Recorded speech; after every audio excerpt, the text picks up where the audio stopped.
a real match, I believe that Triple H would beat The Rock. In all honesty, That's a good Triple H question. is way stronger. I think that No, he is I way got more. you. I got a question I'm gonna pose for the floor. There's a reason why the title's here and not. Oh, That's why I fell. Keep it down there. I love you, Jesus. I love you, Jesus.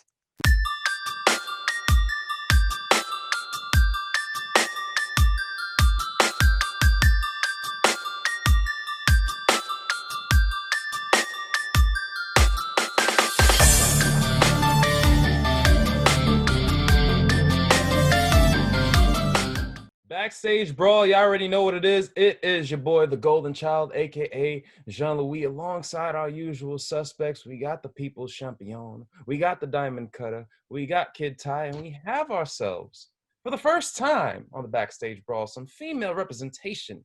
We got some representation from the women's division. Cynthia Rivera, how we doing? How you doing? Good. We good. Yeah. How y'all doing? Chilling. Do you have a nickname for us? We got People's Champ over here, Diamond Cutter, Kid Ty, I'm Golden Child. You gotta throw something in there. Well, I got a couple, but the one that I go by is Boma. All right. Boma, we here with that. But y'all already know what it is. Backstage Brawl episode. No, I wasn't expecting Boma to be You weren't expecting it? I wasn't. I was like, I see Cece and the little thing in the corner named There's Cynthia. two. I got like 3 or 4 of them, but the one I go by most is Boma. It was like Boma. I was like, okay, that I didn't see that coming. We're still in the same month for the LeBron winning the chip. Hey, she don't got not just one nickname, not 2, not 3, not 4, not 5. Hey, listen, it keeps going. But last night, Monday Night Raw was in the books. A lot of things that went down. It's officially the first official Raw post-draft. You had basically your Raw superstars who are naturalized now in the Raw. Like, you had the new intro for Raw. But the biggest takeaway, at least I would like to say, is the whole situation with Retribution. And, this whole thing, they started off the show with Bray Wyatt and Alexa Bliss. Of course, we're going to get into that a little later. But they had the first match of the evening against the Hurt Business. They took the L. A lot of people were not so happy about that. Ali had a bomb-ass promo later on that night. Are we looking at a burial or a survival with Retribution? What y'all thinking? It's a survival. It's a survival. And Chris Jericho, when he used to do his earlier Talk is Jericho podcast interviews, he'd always say this. When you're a heel, you never usually come above strong, ever. You don't win most of your, especially televised matches. You never really win your televised matches. So, like, even back in the day when, like, Triple H was with DX and going against The Rock, or when he was with Evolution, you don't remember him winning most of his televised matches. He always wins the pay-per-view. So, in terms of a battle, you may lose the battle, but you never lose the big ones, the main war. Like, you don't lose the war. So right now, it's the first firing shot from the Hurt Business to give to Retribution, and it's not over. Ali dropped a fire-ass promo. It's about time that all the stuff that we knew has come to light, and this is just the beginning. In order to have a solidified unit, you have to go through some pitfalls, and Retribution was supposed to be dead on arrival, and Ali's inclusion within the group has gave it some type of life. So only time will tell to see how far he can take it. True. And also threw in the whole thing about, a year back with the hacker gimmick. They actually brought that to the table. So, in regards to that, like, how do we think about that? They brought back the hacker gimmick. They basically said, hey, listen, if I did this before, imagine what I'm about to do now with Retribution with behind my back. Kid Ty, CC, Diamond Cutter, what y'all thinking about it? Man, who didn't know that Ali was the hacker? I mean, it was pretty obvious from the first time that they dropped the vignette. It was Ali. Piggybacking off of what People's Champ said, basically, Retribution has to win the big one, and we all predicted on this show that their big one was going to be at Survivor Series. It has to be at Survivor Series, whether they have a traditional 5-on-5, where they add Mia Yim and maybe the Hurt Business probably add Naomi, and But if that happens, then I'm all for it. If it's a 4-on-4, I'm all for it. But they have to win the Survivor Series if they do that. As far as Ali's promo goes, fire. I expect this from Ali. Like he's the leader. He spoke. He let everything be known. Like, listen, this is what Retribution is about. Yeah, we heard what they were about before in the past, as far as not coming in here, not trying to take any money or anything. No, Ali stuck to what really Retribution is about. Retribution is about, listen, we are overlooked talent that has not been getting its just due. And now, instead of waiting for it, we're just going to take it. And that's basically what everybody is in Retribution. They're looking for their just due, especially Ali. And I cannot wait until Ali and Kofi see each other in the ring. Oh, my God. That's going to be too fire. I cannot wait for that. Yeah, go ahead, Ty. Go ahead. The Wabbit in the back caught me off guard. It just leapt into greatness. Thumper! It's good. What's good, Thumper? It's what? Wait a minute. His name is Thumper. Yes. From Bambi, Thumper, yes. Okay. Yeah. I was about to say, I thought that was going to be like the thing is staying in type reference. Point being, look, it's Monday Night Raw. Everything's a sexual reference in pro wrestling. Even a pop is a preference. Anyway, Monday Night Raw, Retribution. I will say to your point, Randy, when it comes to heels winning the bigger ones as opposed to the little battles, I do agree with that. But I think the best heels that the company has ever produced and that most pro wrestling companies produce are the ones that you at least have a believable enough basis that you can believe, even if they lose or if they choose to lose in that fashion, they're still credible enough that they can get the win, right? So for me, I think that while I agree with what you're saying, I think in the case of Retribution, because they're such a new act and they've had so many weird flips and flops, I don't think it was the smartest idea to have them lose up front. Now, that's not to say that they have to win all the time or that they will lose all the time, but there has to be a good enough balance going forward that people can believe that they can win when it is big. You know what I mean? Because if all they're doing is talk, attacks, and then when the actual matches happen, their win-loss record doesn't match like the vibe they're trying to give off, then it's not going to convince people. And some people are just going to be like, okay, you get what you get is the Wyatt family for about 3 or 4 years straight, where the Wyatts, great promos from Bray, like no one could really touch Bray in terms of like, he was like a conscious promo cutter, like in comparison, like conscious rap. Like no one could really touch Bray in terms of weaving together a promo. And when the attacks came and selling moments that would sell the pay-per-views, Bray could do that very well with his family. But in the same token, if you're going to lose all the time, then you lose all the credibility within your words. You lose all the credibility within your segments. So even though, like I said, and I said it last time, Ali is one of the most believable acts on the microphone in the business, no matter how believable he is on the mic, you either get a situation where Retribution as a whole can't be taken seriously again, or you only are there for Ali and you don't care about the other people that are there. So my hope is that over time they build more and more credibility, because I don't want to see what happened with the Nexus, where it started off great and ended badly. And I don't want it to be the reverse Nexus, where it starts off terrible and then it turns great. And I'm just sitting here like, why couldn't we just do this in the first place? Like you want to see the balance between the two. Randy wants to choke slam me into where... Eric, no, I'm just thinking about the Nexus time, so I'm sorry. Right. Although we have Wade Barrett back in a really great role, so at least hinted at a returns. We gonna table that for later. But McIntyre, count your days, my boy. I hope there are many commentators that hint at coming back to the ring. I do. Steaming shadowing.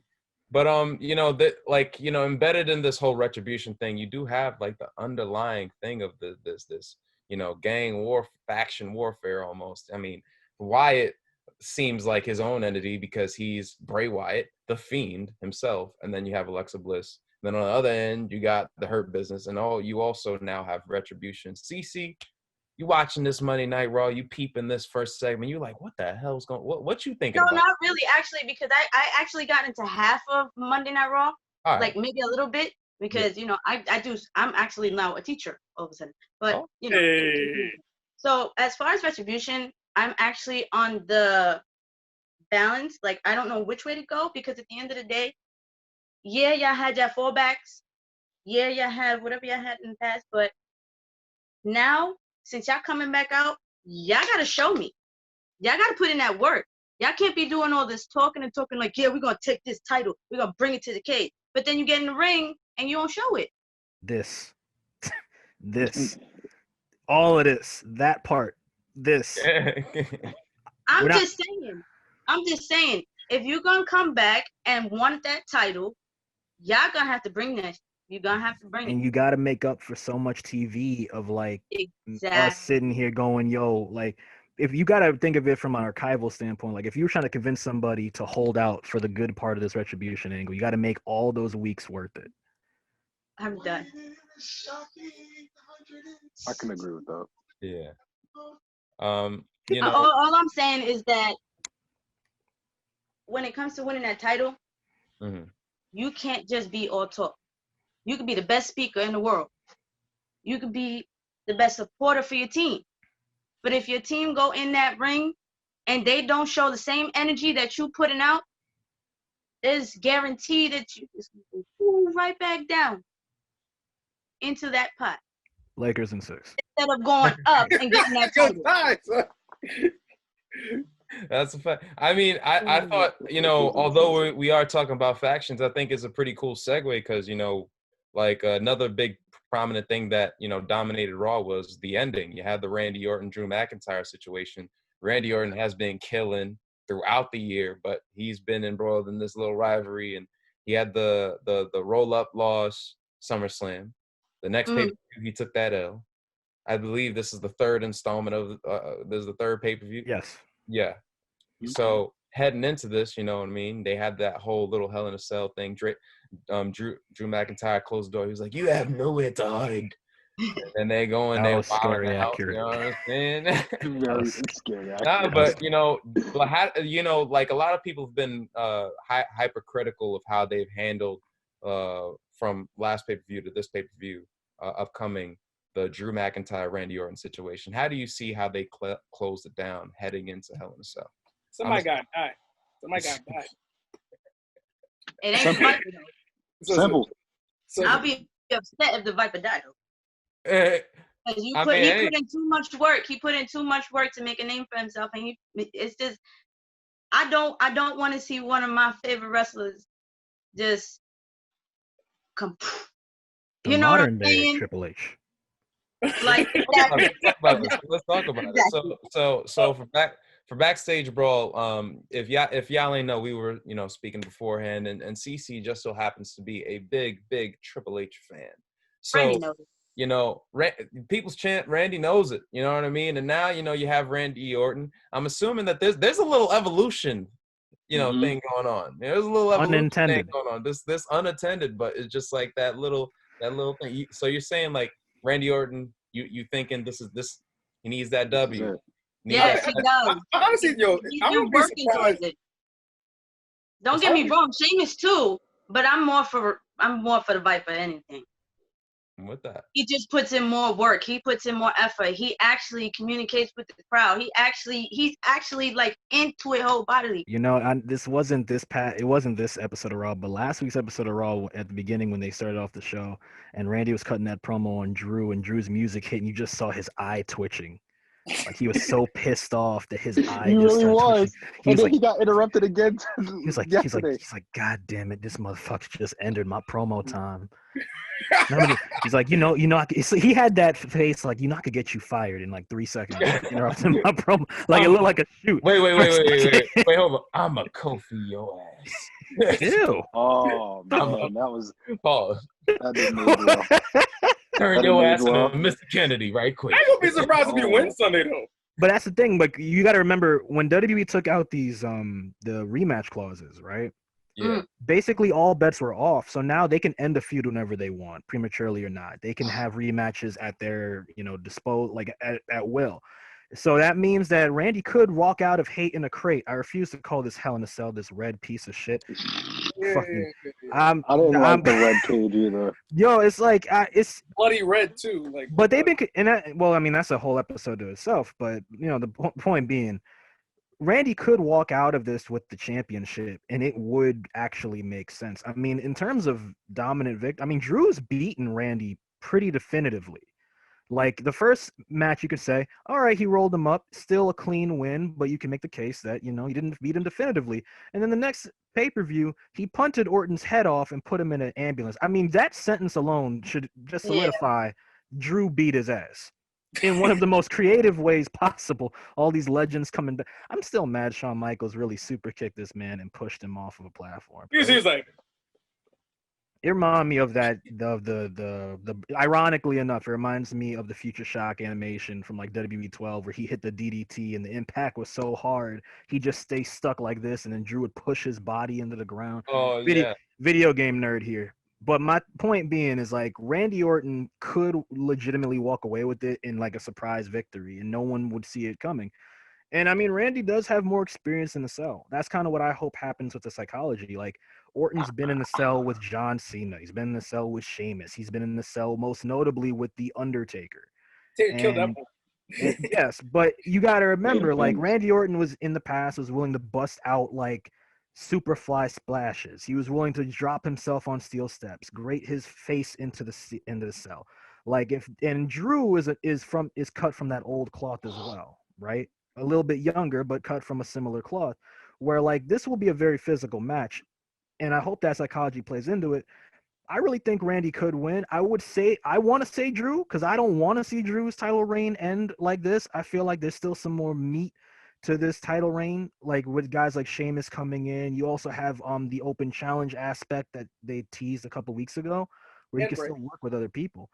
So, you know, and not to mention, you know, Rumble season is upon us. Survivor Series is coming up. A lot of people want to see Drew versus Roman if they go with Brand Warfare this year, you know. And I'm not saying Randy Orton versus Roman is a bad choice, but first of all, I wouldn't know who's talking. That story makes sense too. Cause wait. Say that again, Ty. I wouldn't know who's talking in the promos because they have the same voice. And two, Roman and Randy? Badass vibes. And two, I've already seen a Big Four Roman versus Randy Orton match. I know how it ends. Mm-hmm. Roman's not guillotining his way out of an RKO. I'm sorry. That's just not happening. I've seen Roman jump in the air and get caught with a lot of things. When you literally leap into the finish, it's one of the most. You left into a pedigree, man. That was beautiful. No. No, that was the funniest one. That was the funniest one. How do you lose to Seth Rollins' crutch? I'm sorry. I am I won't talk anymore for the rest of this episode. I've done enough. It was on some Joey Ryan nonsense, man. Fuck Joey Ryan. Moving on. Any other you know talking points you would like to touch on Raw? You know, obviously we had the Jeff Hardy basically unmasking after Elias. Actually, a pretty dope. That was good. Elias had concert, let me tell you something. Concert was dope. If you don't do anything else on October 26th, you go out and get Elias's album because that performance made me want to listen to his music. That was actually really good. Yo, I ain't going front. Can we just sit back and just basically the growth that he used in his music? Like, that was like a legit concert. Elias had one of the best concerts on Raw in such a long time. Actually him. It's not Road Dogg, doing Jeff Jarrett shit. Road Dogg is my guy now. And I love Rody. But it's actually him. No funny shit. He actually worked on it. I saw what they did. I haven't seen a concert feel that alive. Like, you had the rock concerts and all that and the rap battles on SmackDown, but like we haven't seen something like that since the Battle of the Bands with Cena and Jericho from 2005. Yeah. Yes. That was good too. The worst one was MGK, but then he died by Kevin Owens. MGK. Why do you even have to bring that up, man? Yo, this man has been like silent for like 2 years. He's like, yo, fuck that. Powerbomb through. I'm mad because I remember when what was it, Kill Shot? When Eminem came out, I think somebody put Eminem's face over Kevin Owens, powerbombing him off the stage. Oh, I remember that. One talking point that I had, the one thing I'll take away from Raw, other than the main storylines, let's talk about the Keith Lee Braun Strowman match. I mean, it wasn't bad, but it wasn't good. But it just continues the story. First off, I don't like the fact that Braun Strowman looks like Guile from Street Fighter. That's exactly what he looks like. He looks like Guile from Street Fighter. Yeah, like I'm waiting for him to say Sonic Boom every time he throws a punch. Sonic Boom. Sorry. Don't I'm be surprised if he names one of those moves. Sonic Braun. I wouldn't be surprised. I would not be surprised. It'd probably be his version of the pounce. I think they're gonna turn him heel though. I think that's where they're going towards. He's not a heel already? I don't know, because remember he was a face on SmackDown. Okay, I'll give it a fact. He was kind of like a tweener because he did kind of bring out a different side. Well, the Fiend brought out a different side to him on SmackDown. Which is ironic because they're all on the same brand. He cut his hair. He had like a Britney Spears type thing going on. He was balding. He cut his hair, yeah. But which is ironic. They're all on the same brand now. But does that story continue? Does he help with Retribution? I don't know. Continuity wise, it works. Like, does Braun? Do we get like a Wyatt family hybrid where it's Braun, Alexa Bliss, and the Fiend helping with Retribution? You know what I like? I like the fact that I want to see Bray and Alexa just like slowly take out Retribution every time they fuck with him, just like they did this week. Because remember, Alexa didn't touch Mia Yim yet. So if Alexa touches Mia Yim, so they doing that Joker Harley shit, and then we're close to Halloween.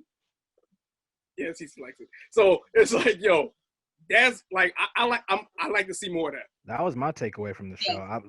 We'll get back to Keith Lee because Eric, you got your comments on Keith Lee, but like, you know how we grew up with like Kane and Taker, and we're so used to the choke slam for choke slam spot. You know, Big Show be involved in that. Khali be like, and then the Goozle Cole and all that. I think the coldest moment for Monday Night Raw for me was when I forget who. I think it was Dijak had Bray by the throat. And Bray just, instead of going for choke, went immediately into the mandible claw and said, "Motherfucker, if you don't realize who I am," fucking nearly killed this man, and then went straight into the main roster. And then went straight into the Sister Abigail. That was one of the coolest moments I've seen in recent WWE. He got him with the hurt hand too. Like I was peeping, cause when I sent the link to CC this morning, I was like, yo, I didn't realize he gave him the hurt hand, so I'm not sure what's that gonna do for him moving forward. Because he's hurt and healed, so it's like, yo, he gave him with the hurt hand, so I was like, He's gonna use a fireman's carry backbreaker next Raw, and we can. He's gonna turn back into Dynamite Dijakovic from NXT. Nah, no, he just becomes Bane. He gets worse. It's Eric, comments on Keith Lee. All right, so my comments on Keith Lee. We all know he's been booked terribly since he's been on the main roster. Yeah. The only match to me that was entertaining was the payback match he had with Randy Orton. Other than that, he was entangled with Drew McIntyre and Randy Orton at one point in time. They really didn't have too much for him. They changed his attire. They changed his music, which we're all critical about. At this point, I don't know. It's just like, in this Strowman and Keith Lee thing, who do you turn? Do you turn Strowman or do you turn Keith Lee? Because I'm not saying you have to pull the turn button on Keith Lee right away, right now, because that's like a last resort kind of thing to help his character. But it's more of, you want to see something. Anybody who watched NXT knows what Keith Lee can bring to the table. They know his ability. They know his in-ring ability, his promo work. Everything is there. It's spot on. Everything's there. I got something for you. I want to ask you, Go ahead. I feel like, because I'm not a big fan of heel turns for no reason either, but I think there actually could be a case here. Because with all the talk of me and being in Retribution, the fact that he's a disgruntled talent. He's a disgruntled talent who's been misused terribly on the show. And the fact that we might actually end up seeing Braun join Bray, and we might have Bray's alliance versus the Hurt Business versus Retribution in a giant-ass turf war from the Warriors. Would it be out of the ordinary for Keith Lee to join Retribution? No. Honestly, no. I think he would add to it. It would add to it. Because there'll be 3 heavies on that team. And one of them is friends with him. The other one, one of the members is his girlfriend. If Keith Lee joined Retribution and we had a turf war between Braun, Bray, Alexa, the Hurt Business, and Retribution, now that's interesting. That's Survivor Series right there. In that sense, then yes. Pull the heel turn button then. That's good. Press it. I love it. That is good shit. I like it. I like it a lot. I will say though, like, you know, as long as they basically keep the essence of Keith Lee's character, because I still feel even though he's underutilized and he could emphasize that, he could still convey it in a way that it keeps that like, yeah, it'll probably just be more aggressive. You can aggressive. still be honorable and heelish is what I'm saying, because Keith Lee is like, you know, on NXT, I do my thing, I whoop your ass, and I'm gonna basically talk like he was kind of like, and I kill you with my vocabulary. And his speaking pattern fits a more methodical promo too. If you were to be it does actually. Exactly. So there's that. CC. Yep.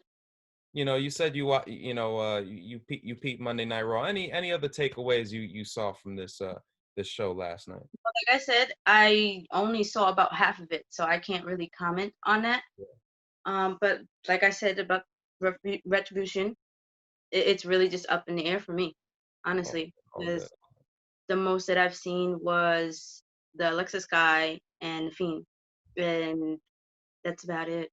And that's what I explained to Randy before I got on here, because I used to follow WWE to the T. My uncle was heavy on it, very heavy. So, you know, after my son got cancer, I was just like, I ain't get that big. But I'm like I said, Retribution is really just up in the air for me. Say it right now. You take one look at Roman, you want to marry him in a second. I'll tell you that right now. Let's also, if that storyline happened, if my turf war thing, I want royalties. God damn it. That's a fact. Because I said it first. So let's talk about it, CC, because you know you're the first lady of the backstage brawl, of the backstage brawl.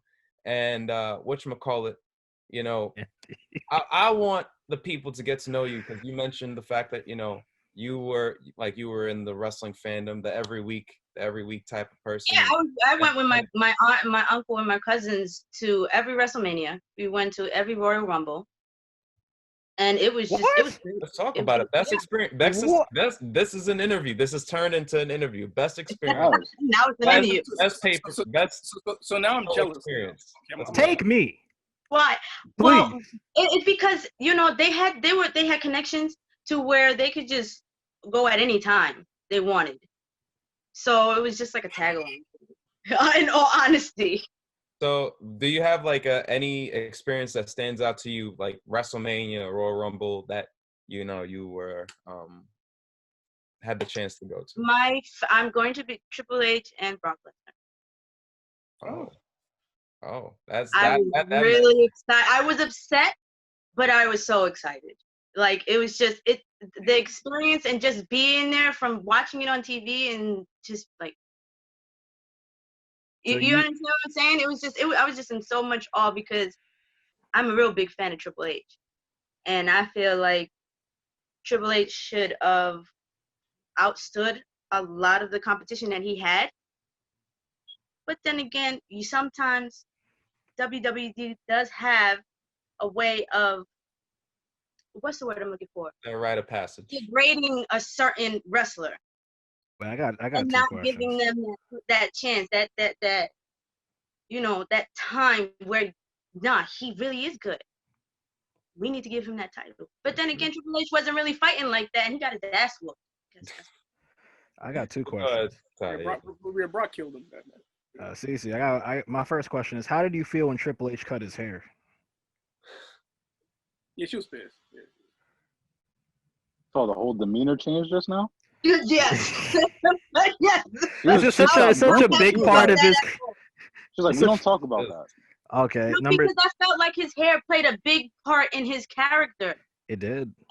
And it's like, why did you cut the hair? For what? Now you have nothing to go by. I'm not even attracted to you anymore. Like, what? It's like now you're just okay. Yeah, let's go on to change. This just went. I used to be a sex symbol. I gave it up for the and now I run NXT. Like, I used to be King Thought back in the day. So, and I sound like Macho Man without the half the coke. Trips like, yo, I used to be a thought. Triple H used to be a thought. So when he cut his hair, it's like, yo, I'm finally trying to be loyal to my girl now. So your suits now. No more leather jackets. No, dressing like he's going to a parent-teacher conference. Yo, he's been contemplating that. He's been contemplating that haircut. Breakdown. No, honestly. No, he contemplated that haircut the minute he got too close to Christy Hemme in 04. He was like, "It's gonna have to go at some point. I'm gonna have to give up this life." Now, he grew a little mini puff. Yeah, yeah, and you know what's the thing? Like, I think him and Kevin Nash are the only Click members to still have all their hair, and I'm just like, let it go, man. Oh, Billy Gunn is a giant. Billy Gunn is balding, bro. X-Pac is bald, right? X-Pac, he still has his cut, but it's like like hairline receding. It's not like Scott Hall. That's like Randy Orton's comb was kind of. Scott Hall, today's his birthday, by the way. He turned 62. Oh. Hey, there we go. Hey, yo. He's a Scorpio? No, man, he's a Libra. He's on the cusp. He's on the cusp. He's on the cusp. Yeah. Oh, my second question. Oh, okay. Second question. Yeah. How did you feel about Triple H? Like, because everybody talks about the reign of terror from like 2003 to 2005. How did you, as a fan, how did you perceive that? Because most people hated Triple H during that time. You're a big Triple H person. What were your thoughts on Triple H? Huh? I didn't like it either. You didn't like that either? Nope. The only thing I really liked was 05? That was like the only thing that I really won a championship. But I mean, he was on top of the company though. I mean, the best heel in the company then. So wait, that's an interesting thing. So you said you were talking about because I think I know where Jay's going. You were talking about some people don't get their just due. They don't get to show that they're the best. Yeah. Triple H was literally like the face of Raw for 2 years. They still never gave him a title. Oh no, he was champion most of that time. He was world heavyweight champion. He had like 4 title reigns during that time. He was handed the world heavyweight title. Well, quite literally. Yeah, but there was also a lot of times that they didn't give him that title when he should have gotten it. And he was in bed with Eric Bischoff. No. Wait, time out. Hey, now listen. We talked about Eric Bischoff this morning, son. I'm not trying to go back on it. All right, man. Eric Bischoff is still a hoe. He a hoe ass dude, son. I'm bad my ass. Mr. Why your neck do that? Dying his head. I'll never forgive that whole way did to my boy Rey Mysterio back in WCW taking off his mask, man. He could kiss my ass. Fuck Eric Bischoff. No, the point aside, I mean, was it like you didn't like his heel run during that time? Did you not like how it was handled? I didn't like how it was handled. I didn't like his heel run.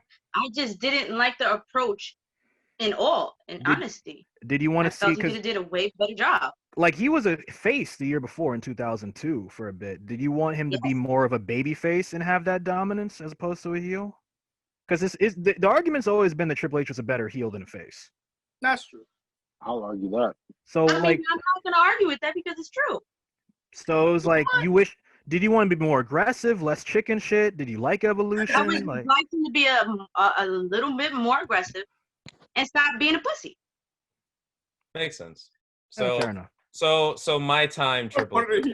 So we talking my time, like water dripping over his chest. We talking like Stephanie's like the hottest girl in the company. Triple H obviously, if he would have made Stephanie into a WWE chick, then they could have been tag teaming it. I didn't know where that head shake was going. I was like, Stephanie into a what? Because I thought you were about to cut a whole Jericho promo talking about. Actually, I'm gonna just. Are we gonna get flagged for this? We gotta cut this. We just might. Just cut the mic. I'm gonna just there's a mute button. It's like yo, YouTube be like, yo, we cannot post your content. You are now canceled. The backstage brawl stays backstage. So of course, CC, we do know you through People's Champ, and like Ty just basically discussed how your fandom was with Triple H. People's Champ is quite obvious by his name. His fandom is with The Rock. Those are bitter rivals.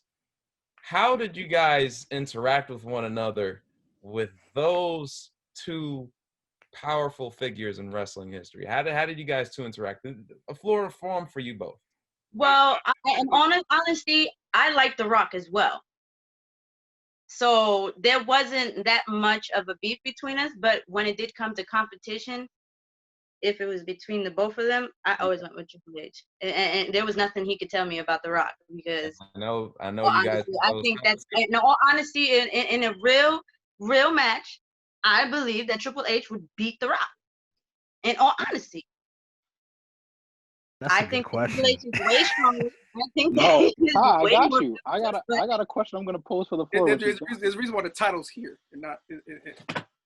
Oh. That's why I fell. Keep it down there. I love you, Jesus. I love you, Jesus. Ooh, that was beautiful. All right, so I got a question. I got a question for both of you guys. That's the intro, right? These are both. Oh, ain't that some shit?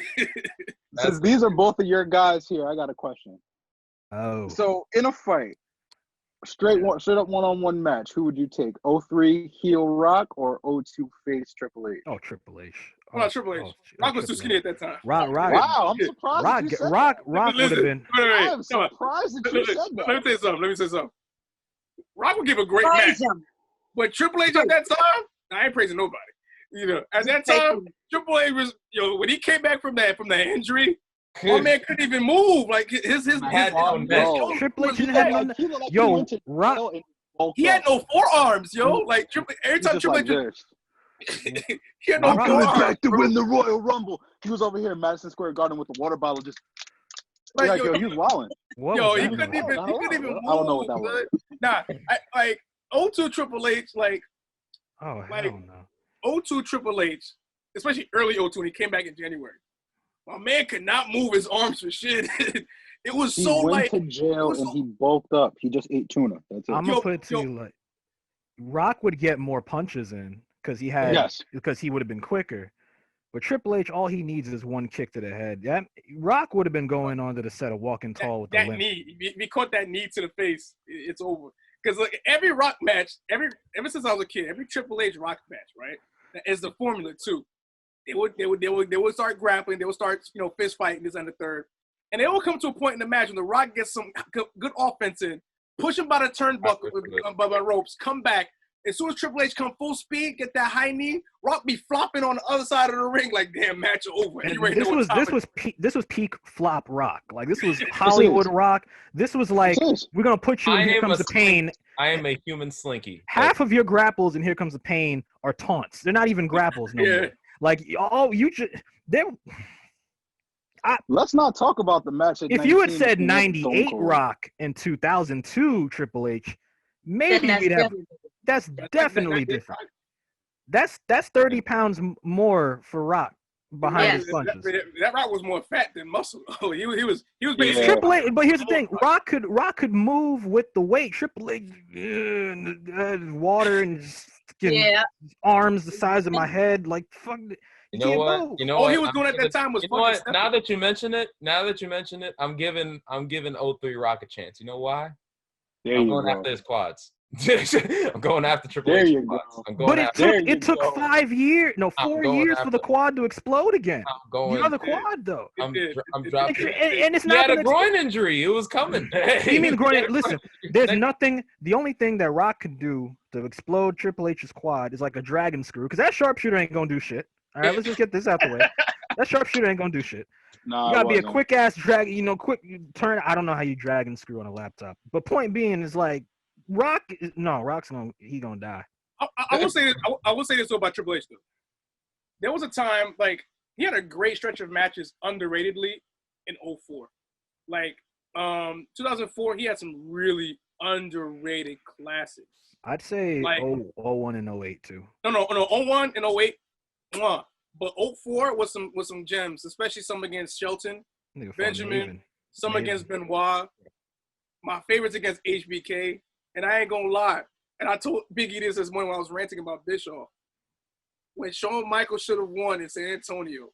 And remember back in the day, like Roy used to end at 11:05, right? Shawn Michaels had him beat, gave him the super kick, 1, 2. It was 11:03. Eric Bischoff's bum ass came out. No, but come on, that was beautiful. Because the way Shawn fell. He fell and he collapsed on like shoulders to the mat, like he pinned himself. Like, and then Eric Bischoff came out and was like, well, Shawn Michaels, congratulations, but you just outlasted the time, like, and you're winner and still world heavyweight champion. You don't know how upset I was. That was losing in your hometown done right from a booking. No, you don't understand how upset. Thank you. It was 11:03. It'll enter 11:05. They got exactly what they wanted then. Yeah, exactly. I know your ass. Bullshit. Exactly. Because you were waiting the next week on Monday night, 9 p.m. ready. I just love how she's so focused. All I'm saying is if Triple H never got that back injury, he would have been the face of WWE for a very long time. That's what I'm saying. To be honest, he had a lot of injuries that ruined certain pushes he should have had. Exactly. Yeah. If he never got any of those injuries, he tore his ACL, tore his knee up.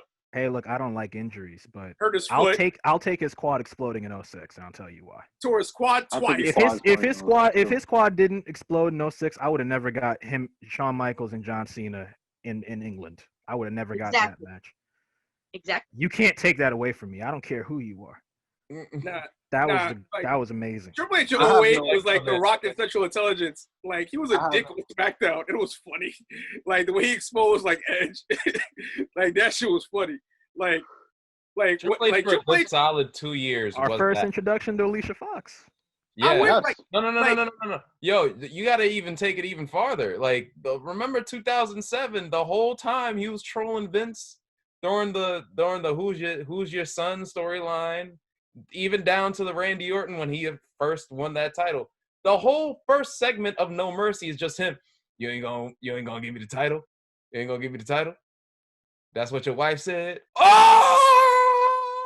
His Randy, give him the title. I'm not gonna lie. For all of Triple H's heel runs, though, like, I do kind of wish there was sometimes, like, like, Triple H had some jokes. Like, he had some really corny. Like, Triple H was like he's the king of dad jokes. Like, he'll make you guys, like, laugh and have these quirky ass jokes that'll make you like, why are you saying these stupid ass jokes? And it's just funny. Like, I from like 06 to 08, like that little time when he went up to Maria and said, "Oh, so you don't understand sucking? Well, a visual demonstration. We'll just nah, like the so like bad. Him and Candice. Was it Candice Michelle? Was it Candice Michelle? July 4th? Yeah. They were getting head. Yeah, we definitely getting flagged now. Poor Sean. He was Christian. He couldn't do anything. Cece. So I was about to say, I got one more question in me, and then I have to leave ya. Yeah, now I wanted to bring you in. Go ahead. No, I'm saying you guys have one more question for me about Triple H, and then I got to go to another podcast. So, nice.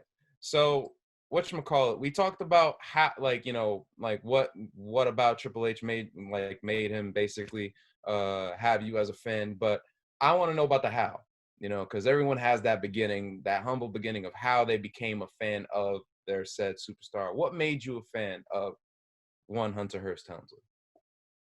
For Triple H? Yeah. Like a moment in time that peeks out into your mind that you're just like, that's my guy. That's my moment. Oh, definitely when he beat Randy Orton. Oh. When he beat Randy Orton, I just liked the way he carried himself in that whole time. Like, he was very confident. He was sure about himself. He was sure he was about to beat that ass. True. And I was just like, yep, that's mine. That's my man. That's my man. That's your man. See, look, she told me she would have stole him from Stephanie. That's how deep. Oh, it's definitely getting flagged now. It's over. Definitely getting flagged. We got some taste of some Puerto Rican booty, and then that was it. Cutter for the backstage. What? Wait a Nita. Oh hell. Where's the rosary, Eric? Where's the rosary? Wait a minute. I am Diamond Cutter for the backstage brawl. He is People's Champ.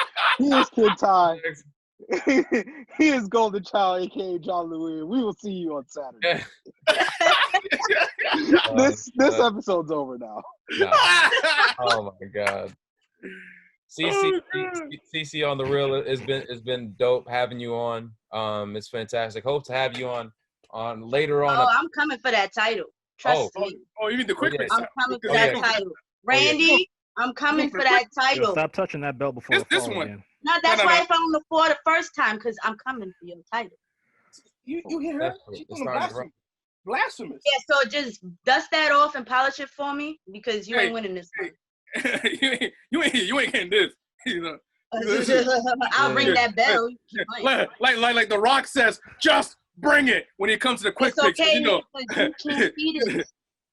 Oh, nah, now you want the John Cena. Yeah, word. And what's Triple H's catchpatch? Wait, what is his what the fuck is catchphrase? that? It's time to play the.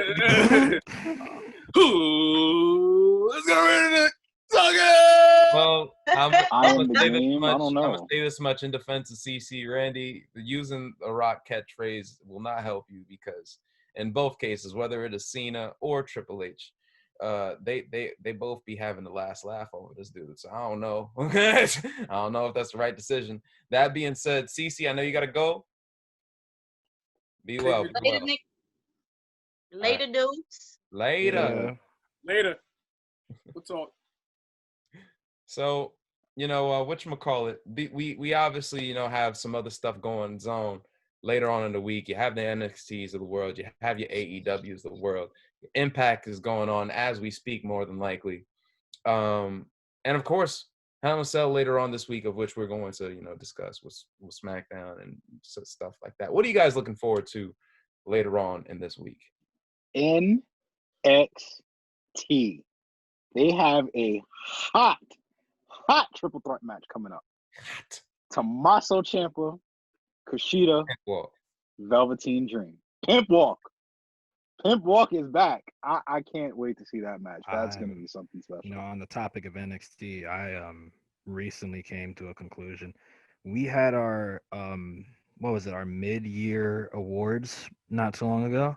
Yeah. Yes. I can't wait to see what we do at the end of the year because I think one of the front runners for competitor of the year or like fighter of the year or superstar of the year. And it's funny because I don't think anyone's even thinking about it. But in terms of consistency, no, not Kyle. Finn, yes, but Timothy Thatcher.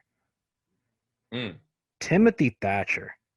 I was on a run of Timothy Thatcher stuff yesterday, and I had to remind myself of how awesome a year in terms of development this guy has had. Did you see his match against Damian Priest?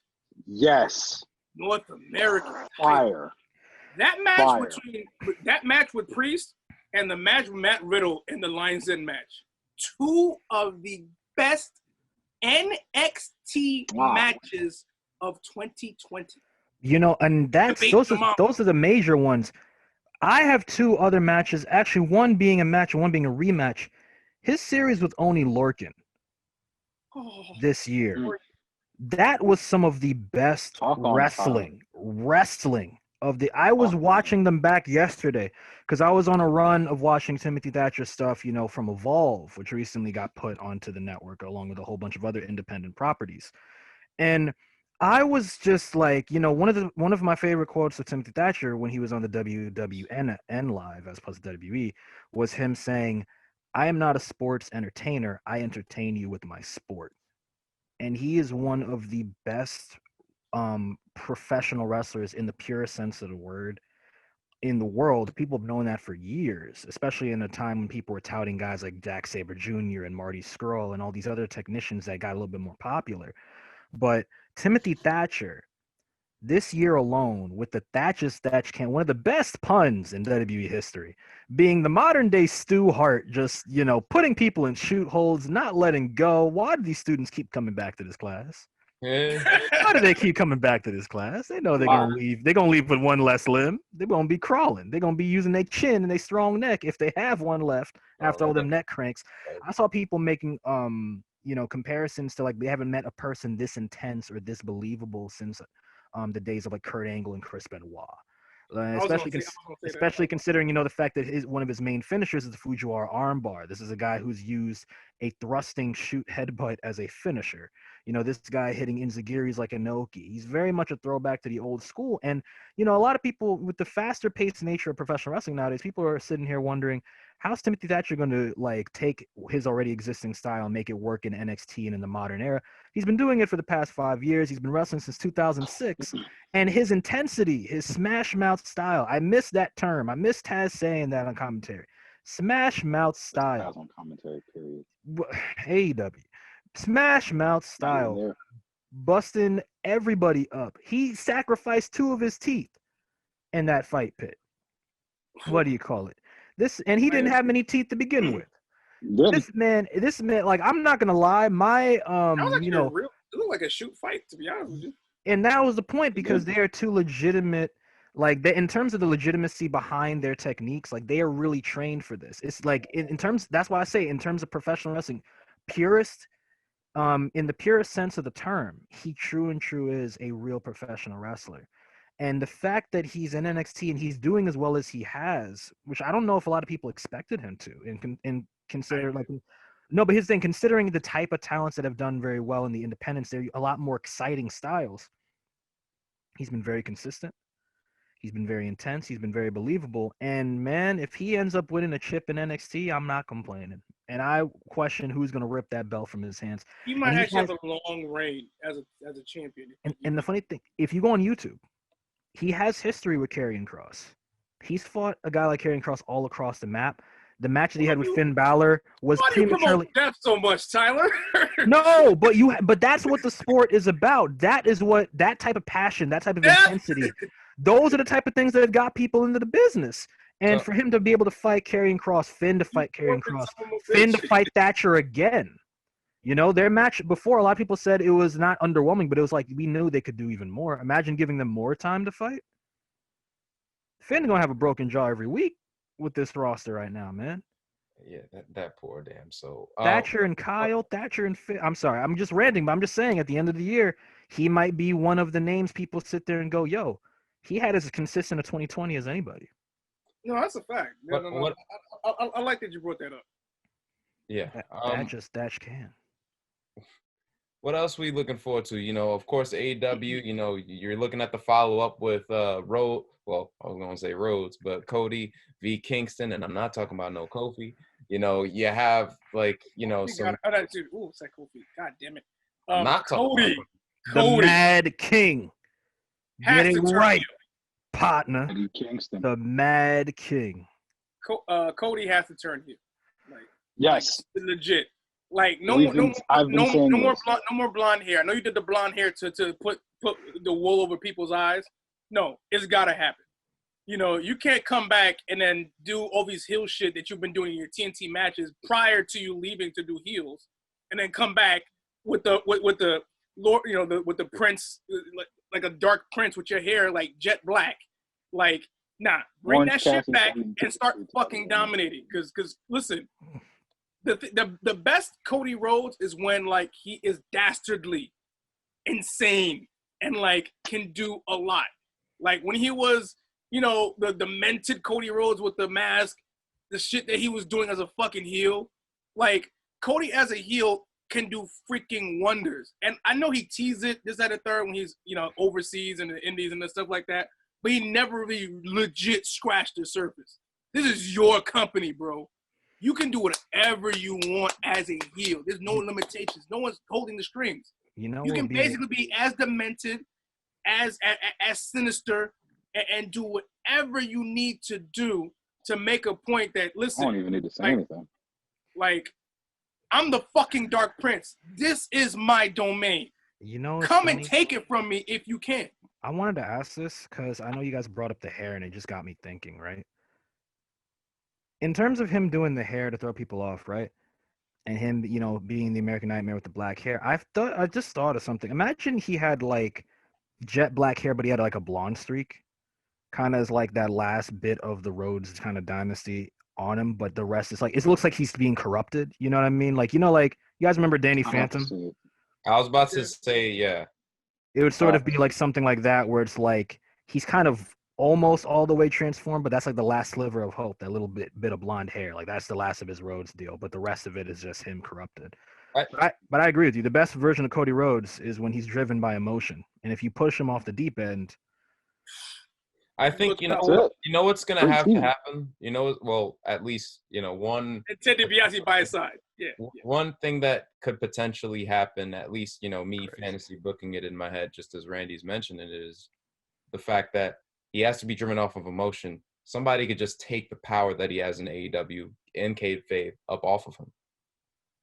Find a motivation that will drive you to that point. Because at this point, we are enough fans who will overanalyze the fact that, oh, this wouldn't make someone like up in arms about anything. You see AEW with the John Moxley thing, right? Where he has like hardcore match off of a can of tuna being 1 day old. It's like, what the deuce? Like, come on. So you have Cody, where there's a real life situation where, again, it's in kayfabe, but a real life situation. Let's say him and Eddie Kingston get into this whole feud. Of course, you had that promo at the very end. I think it was off camera where he was just like, you pretty much sold your soul. You know, now you're the head honcho of the business. Imagine if somebody, like, pretty much, what if, you know, Kingston was like, yo, imagine if someone was in your shoes and took what you had, and then we fight not for the TNT title, but for control or something like that, or for both. And imagine him winning and winning control of the company in some respect, taking that power away from him, taking that power away from the elite. And it's just like, I lost that. I'm, you know, find that form of emotion, because it's, especially with a company like AEW, similar to how Jeff Jarrett had to do in TNA, it's very, very hard to be a talent and to be in control of the company and to work a character that everyone can not only get behind, but can, like, you know, respect. And for Randy, if you wanted to have something like that, I could say that that's a potential avenue that they could get behind. A thing where, you know, he's fighting over, you know, rights of the company and he loses. And he's just like, what is this all for if the hardworking man fails all in the end? It could push him over the deep end, because on top of that, he can't compete for the world championship either. Yeah. And he likes situation that, like, in a high stature, like the TNT title is his glass ceiling. You take everything away from him and have him go insane, possibly get control of the company back. I could see him, like, you know, threatening to fire people just off of a whim. Like, if they just look at him funny, he could just, like, grab somebody by, like, the shirt collar and be like, do you know what I can do to your life? I could end your life right now. You know, like, I could see him being that type of psychopath. Like, that's a nightmare. That's a real nightmare. American nightmare. Yeah. Yeah, that's that. So, you know, there's a lot of potential to be had with a heel, a villainous, a vengeful being a key word, Cody. And that's something we're seeing in AEW. SmackDown, of course, like, I'm pretty sure we're all looking forward to how they not only end leading up towards Hell in a Cell, because you have Bayley still with that contract signing. That you know, we're gonna have to wait on that and the continuation with Roman and Jay. But as for now, we gotta table everything. But my name is Golden Child, People's Champ, Diamond Cutter, Kid Ty. Enjoy it.